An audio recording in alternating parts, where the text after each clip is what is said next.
అందరికీ నా హృదయపూర్వక వందనాలు తెలుపుకుంటున్నాను. ఈ అవకాశం ఇచ్చిన పాస్టర్ గారికి నా వందనాలు తెలుపుకుంటున్నాను. అయ్యగారు లేనట్టున్నారు. దేవుడు నా పట్ల ఎన్నో మేలు చేశాడని నేను గత వారంలోనే మీ అందరికీ చెప్పి ఉన్నాను.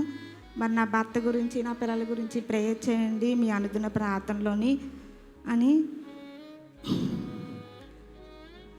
కానీ దేవుడు ఆయన చేసిన మేలు మరి మర్చిపోలేము. నేను ఈ లెంట్ డేస్లోని రెండోసారి సాక్ష్యం చెప్తాను అస్సలు ఊహించలేదు. దేవుడు నన్ను నిలబెట్టినందుకు మరొకసారి దేవునికి వందనాలు తెలుపుకుంటున్నాను. మరి గత వారంలోని మా చిన్నబాబుకి చాలా బాగాలేదు, ఫీవర్ వచ్చింది మళ్ళీని.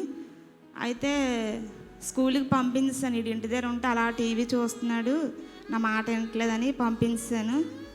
అయితే హాఫ్ డేస్ పెట్టారన్నమాట స్కూలు. మధ్యాహ్నం నుంచి వచ్చి ఆడి పనులు ఆడు చేసుకునేవాడు. పాపం ఆ రోజు అసలు స్కూల్ యూనిఫామ్ కానీ ఐడెంటిటీ కార్డు, టై, బెల్ట్ ఇవన్నీ ఉంటాయి కదా, అవన్నీ ఏమి తీసుకోకుండా అలా మంచం మీద పడిపోయాడు. సరేలే స్కూల్కి వెళ్ళి వచ్చాడు ఎండతోని, కొంచెం రెస్ట్ తీసుకోవాలని నేను కూడా వదిలేసాను అనమాట. పెద్ద బాబు వచ్చిన తర్వాత ఇద్దరిని ఫ్రెష్ అప్ చేసి ఇద్దరికి లంచ్ పెట్టచ్చు అని నేను ఆలోచించాను. పెద్దోడు కూడా వచ్చిన తర్వాత ఇదేంటి పడుకొని లేగలేదు మమ్మీ, కొట్టావా అని నా పెద్ద కొడుకు నన్ను అడిగాడు. లేదురా కొట్టలేదా అని. నేనెందుకు కొడతాను, ఆడే నన్ను తిరిగి కొట్టేస్తాడు కానీ నేనెందుకు అని కొడతానని నేను ఆడికి చెప్పాను. తర్వాత నేను వెళ్ళి ఆడిని టచ్ చేసి చూస్తే ఆడికి ఫుల్గా ఫీవర్ ఉంది. అంతవరకు నేను ఆడిని పట్టించుకోలేదు.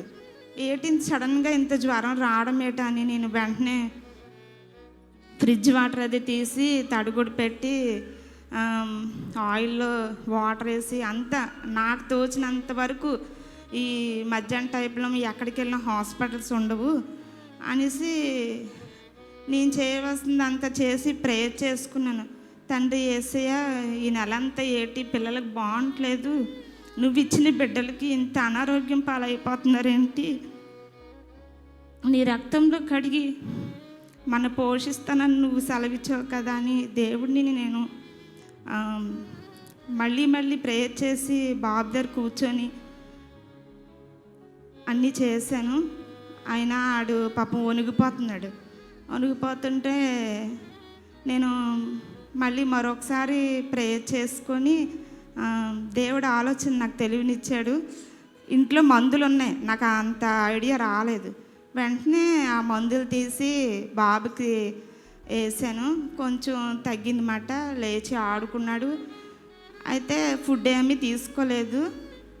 పెద్ద బాబు ఏమో ఆడుకోవడానికి బయటికి వెళ్ళిపోయాడు, చిన్నోడు నేను ఇంట్లోనే ఉన్నాం. కానీ చేపటికి మళ్ళీ ఆడు మళ్ళీ ఆడుకుని నాతో ఉన్న మనిషి సడన్గా మంచం ఎక్కిపోయాడు. మళ్ళీని ఏటిడు ఇలా మంచం గడిగడికి ఎక్కిపోతున్నాడని మళ్ళీ చూస్తే మళ్ళీ ఫీవర్ వచ్చింది. ఏం చేయాలో నాకు అర్థం కావట్లేదు, మందులు ఉన్నాయి అనేసి నేను మళ్ళీ ప్రేయర్ చేసుకున్నాను. ప్రేయర్ చేసుకుంటే మళ్ళీ తగ్గింది. పక్క ఆవిడతో చెప్పాను, ఏంటండి బాబుకి ఇలా అవుతుంది ఏంటి అని. అయితే ఆవిడ అంది, నువ్వు హాస్పిటల్కి వెళ్తావు కదా, వాళ్ళకి ఫోన్ చేసి మందులు అసలు ఇప్పుడు వెయ్యాలా వద్దా ఏంటి కనుక్కంటే నేను ఫోన్ చేసి కనుక్కున్నాను అనమాట. అన్నీ ఏమో ఫోన్ చేసి ఆ మందులు కంటిన్యూ చేయమ్మా, ఏం ప్రాబ్లం లేదు, వీలైతే నువ్వు రేపు హాస్పిటల్కి తీసుకెళ్ళి టెస్టులు చేయించు, ఇప్పుడు పిల్లలందరికీ అలాగే ఉంటుంది, ఏం భయపడకు అని చెప్పినప్పుడు నేను ఆ మందులంతా రాత్రి అంతా వేసుకొని పిల్లడి దగ్గరే ఉన్నంత అడుగుడు పెట్టుకోవడం, ఆడికి వేడి నీళ్ళు ఇవ్వడం, మందులు వేయడం అంతా జరిగింది. నెక్స్ట్ రోజు వదినాల ఇంట్లో చిన్న ప్రేయర్ అయితే మేము వెళ్ళలేకపోయాము, అంత దగ్గరున్నా. అందరూ అక్కడికి వచ్చిన వాళ్ళు అందరూ మమ్మల్ని అడిగారంట, చిన్న పాప రాలేదు, పిల్లలు రాలేదు ఏంటి అని. అయితే మేము ఎవరికి చెప్పలేదు. ఇంకా ఎవరి ఇంట్లో ప్రాబ్లమ్స్ వాళ్ళకి వెంటనే తెలియదు కదా అని నేను కూడా ఇదయ్యాను. అయితే శుక్రవారం బాబుని తీసుకొని డ్యూటీ దగ్గరికి వెళ్ళి కలెక్షన్ డబ్బులన్నీ నేను 7,000 రూపాయలు షాప్లో ఉంటే అవన్నీ తీసుకొని బ్యాగ్లో పెట్టుకొని పర్సులోని బాబుని తీసుకొని హాస్పిటల్కి వెళ్ళానమాట. వెళ్ళే ముందు నేను దేవుడిని ఒకటే అడిగాను, నా బిడ్డకి ఎందుకు ఇంత అనారోగ్యం ఇస్తున్నావు, నువ్వు ఇచ్చిన బిడ్డలు కదా, ఏంటి ప్రభు మేమేమైనా తప్పు చేసామా, ఏంటి మాలో ఏంటి లోటుపాట్లు. నేను ఎప్పుడు డ్యూటీ ఇల్లు చర్చికి వచ్చానా వెళ్ళిపోయినా, దేవుని వాక్యం కూడా నేను నిలకడగా నుంచొని చదవలేదు, చదువుకోలేదు కూర్చొని.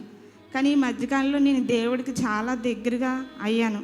అది ఎందుకంటే పాస్టర్ గారు వీళ్ళు ఎంటర్డే స్టార్ట్ అయిన కాడి నుంచి ఇంట్లో ఎవరికైనా ఏ సమస్య ఉన్నా మీకు మళ్ళీ జీవితం మళ్ళీ కొత్తగా చిగురుస్తుంది, రండి ప్రేయర్ చేయండి అని చెప్పినప్పుడు నేను అది మైండ్లో పెట్టుకొని అలా చేద్దామని నేను రోజు వస్తున్నాను. అయితే శుక్రవారం మరి బాబుని తీసుకొని ప్రేయర్ చేసుకొని హాస్పిటల్కి వెళ్ళాను. ఆ డబ్బులు పట్టుకొని వెళ్ళానమాట. కానీ నేను వెళ్ళింది ప్రైవేట్ హాస్పిటల్కి కాదు, గవర్నమెంట్ హాస్పిటల్కి వెళ్ళాను. నా దగ్గర డబ్బులు ఉన్నా సరే టెస్టులు చేద్దామని. అయితే నేను ఇక్కడే ఆటో ఎక్కి మన చర్చి ఎదురుగా ప్రేయర్ చేసుకున్నాను. బాబు నేను హాస్పిటల్కి వెళ్తున్నాం, తండ్రి యేసయ్యా ఇది ఎందువల్ల వస్తుందో ఏంటో, ఏమైనా టెస్టులు చేస్తే ఏం చెప్తారో ఏంటో, నువ్వు స్వస్థత నువ్వు అని మళ్ళీ నేను ప్రేయర్ చేసుకుంటున్నాను. కానీ నా కాళ్ళు వణిగిపోతున్నాయి, నా కళ్ళు మూసిపోయినట్టు అయిపోతుంది. నేను ఆటో ఎక్కి ఇదంతా ట్రాఫిక్ జామ్. ఒక పావు గంట సేపు మేము ఇక్కడే ఉండిపోయాం చర్చి ముందే. ఏంటి హాస్పిటల్కి వెళ్ళే ముందు ఇలా నాకు వెంటనే పనులు అయిపోవాలి, అక్కడ ఆగకూడదు మాట. ఏంటి నడుచుకుంటూ వెళ్ళిపోదాం అంత కోపం వస్తుంది. కానీ చిన్నబాబు ఉన్నాడు, నడుచుకొని వెళ్ళలేననేసి నేను ఓబుపడి అది బళ్ళన్నీ వెళ్ళిన తర్వాత మరి ఆటో అక్కడికి వెళ్ళిన తర్వాత రోడ్డు క్రాస్ చేసి వెళ్ళాము. ఓపీ రాపించుకున్న తర్వాత హాస్పిటల్కి వెళ్ళి డాక్టర్ దగ్గర మాట్లాడాను, బాబుకి ఇలా ఉందండి ఏంటని. డాక్టర్ ఏమో చూసి ఈ బాబుకి ఏ జ్వరము లేదు, చక్కగా ఆరోగ్యంగా ఉన్నాడు, నువ్వెందుకు ఇలా తీసుకొచ్చావని నన్ను గసిరినట్టు మాట్లాడారు. ఇదేంటి 2 రోజుల నుంచి ఫీవర్ విపరీతంగా ఉందండి, నేను మందులు వేసాను, మందులు కూడా చూడండి అని చూపిస్తే డాక్టర్ అన్నాడు, లేదమ్మా ఇతనికి ఈ అబ్బాయికి అసలు జ్వరం లేదు, ఆడి హైట్కి ఆడి వెయిట్కి అంత ఆరోగ్యం చక్కగా ఉన్నాడు అనేసి చెప్పగానే నాకు నిజంగా ఆశ్చర్యం వేసింది. ఇలా ఫుడ్ తీసుకుంటే వాంతులు అవుతున్నాయి అని అంటే దానికే సిరప్ ఇచ్చారన్నమాట. ఆ సిరప్ తీసుకొని నేను వచ్చేద్దాం అన్న టైంకి ఆ రూమ్లోంచి బయటకు వచ్చేద్దామని ఇలా ముందుకు అడుగు పెట్టేటప్పటికి నేను పడిపోయాను. అక్కడ నేను పడిపోగానే డాక్టర్ ఏమో ఈ పిల్ల ఇప్పటి వరకు మాట్లాడింది కదా, ఏమైంది ఏంటని సడన్గా బల్ల మీద పడుకోబెడితే నా కొడుకు మటుకి ఏడవలేదు. నిజంగా ఎంత ధైర్యంగా ఉన్నాడో. మా మమ్మీకి ఏంటి అయిందని అసలు ఏడవలేదు, ఆడు ఏంటో అలా నిలబడి ఉండిపోయాడు. నేను తీసుకెళ్ళిన డబ్బులు, పర్సు, ఫోను అన్నీ ఆడ చేతిలో పెట్టుకొని అలా నిలబడి ఉన్నాడు. నాకైతే మాటలే వినిపిస్తున్నాయి. నేను సడన్గా పడిపోయాను. అప్పుడు డాక్టర్ ఏమో ఈ అమ్మాయిని మంచం మీద ఎట్టండి, ఏమైంది ఏంటో, ఇలా ఈ పిల్ల ఒక్కద్దా ఈ అబ్బాయిని తీసుకొని వచ్చినట్టుంది, ఎవరు రాలేనట్టున్నారు, ఫోన్ చేయండి అని చెప్పి నా బీపీ అది అంతా చెక్ చేస్తే నా బీపీ అప్పుడు 35-40లా ఉంది. చాలా డౌన్ అయిపోయిందంట. కొంచెంసేపు ఉంటే నువ్వు కోమలోకి వెళ్ళిపోదువు అని వాళ్ళంతలో వాళ్ళు మాట్లాడుకునే మాటలు తప్ప నాకు వినిపిస్తున్నాయి తప్ప నేను లేచి నిలబడలేదు. వెంటనే నాకు ఈ భుజానికి ఇంజక్షన్ వేసి మరి మన శిలను ఎక్కిస్తే పిడికిలు ఇలా బిగిస్తాం కదా, ఆ టైంలోని నా కొడుకే పైన కింద ఏదో ప్లాస్టర్ పెడితే బాడే పట్టుకున్నాడంట. పట్టుకుంటే అప్పుడు నర్సు సిలైన్ సూది ఎక్కించడం స్టార్ట్ చేసిందంట. నిజంగా నా కొడుకు ఆ టైం అప్పుడు నా పక్కన లేకపోతే నేనేమైపోతున్నా. నిజంగా దేవుడు నా బిడ్డకి దావీదు అంత జ్ఞానాన్ని, సంసోనాన్ని, బలము ఇచ్చాడేమో అని నేను అనుకున్నాను. ఇంకా ఇవ్వాలని మరి 2-3 రోజుల నుంచి హాస్పిటల్కి వెళ్ళి నేను చూపించుకుంటున్నాను. నాకు ఇంకా స్వస్థత రావాలని. నేనేమో మా వారేమో తిట్టారు, శుభ్రంగా నువ్వు టైంకి తినవు, వేళలో నేను టైంకి తినలేదు రాలేదని నువ్వు అసలు నీ గురించి పట్టించుకోవట్లేదు అని నా మీద కోపం పడ్డారు. అయితే ఇదంతా జరిగిన డాక్టర్ ఫోన్ చేస్తే ఆయనేమో రాయగడ వెళ్ళారండి. 250 మీటర్స్ ఉంటుంది. నా గురించి ఒక ఒక 5-6 గంటలు తిరిగి వచ్చారు.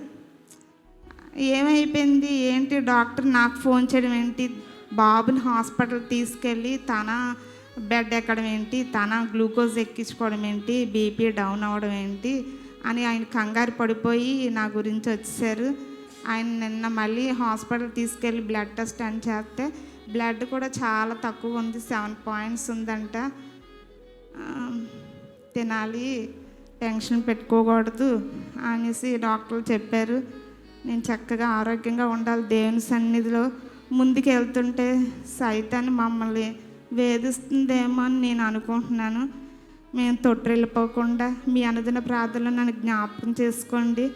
నా చిన్న కొడుకు నిజంగా ఆ రోజు నా పక్కన లేకపోతే నేను ఇప్పుడు ఏమైపోతున్నాను మరి. నిజంగానా ఆడు దేవుని యందు భయభక్తులు కలిగి ఉండాలి. నా భర్తకు మరి మారు మనసు. ఎప్పుడు ఆయనకి ఫోన్ చేసి మీరు భోజనం చేశారా అని నేను అడిగేదాన్ని.